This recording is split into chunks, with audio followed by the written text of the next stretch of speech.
The writings say that the Archons sought to overpower humanity in its psychological and perceptual functions. That's exactly what I've been talking about all day, how the manipulation of perception is how the control system works. They said the Archon agenda for humanity is creating fear and slavery. Well, that's again what I've been talking about all day. That's what's happened since this hijack took place. And if you look in the Bible, you'll see kind of indications of what I'm talking about here. Here's one. For our struggle is not against flesh and blood, but against the rulers, against the authorities. Both names that actually mean Archon in that language. Against the powers of this dark world and against the spiritual forces of evil in the heavenly, unseen realms. They said in the writings that the Demiurge and the Archons have no creative imagination and envy humans because we do. They describe them in our language like cyborgs, a robotic race that can imitate but not innovate. They called it counter-mimicry. In simple terms, if you gave this archontic awareness a blank sheet of paper, it wouldn't know what to do with it. It couldn't create on it. But you give it something on the paper and it can twist it and manipulate it to suit its agenda. They described how the archontic awareness was expert in fantasia, creating illusions that the target population think are real.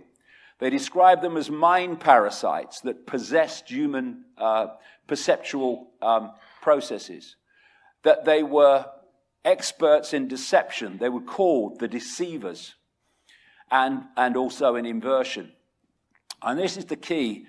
They describe them in our language as a form of artificial intelligence, a robotic race artificial. That's big time important, like I say later on. Now, the other thing they describe in the Nag Hammadi writings is something called Hal, which in the Coptic Egyptian language they were written in is what we would call simulation, creating illusions, virtual reality that people believe to be real, and how they were experts in it. Now, the Gnostic said of the Archons, they make something appear to happen that does not happen.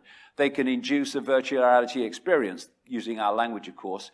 And the Islamic and pre-Islamic world said of the jinn, they can manipulate humans by creating illusions. We're looking at the same theme here and the same force. So, in the kingdom of the blind, the one-eyed man is king. This manipulative force is very, very limited in what it can do and what it can create. So it has to keep the target population it is actually trying to absorb, I'll get into that at the end of this section, in a lower state of awareness than it's in. And this is a classic description of the situation we're in. In the kingdom of the blind, the one-eyed man is king. This force is symbolically the one-eyed man, and it's made humans blind so the one-eyed man can control. Once we become the two-eyed, three-eyed, third-eyed human, again, expanded awareness beyond that, it's over. But not until, and that means breaking the program and letting go of all these belief systems that hold us in servitude. The Archontic writings of the Gnostics also say that the Archons made a bad copy of the original reality. And they say the bad copy is where we are now, this world.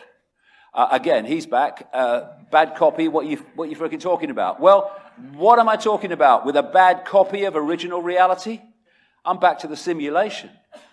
What the NASA scientist described when he said the universe is a digital hologram and may have been designed by a non-human force. Well, it had to be designed by a non-human force if it wasn't designed by humans.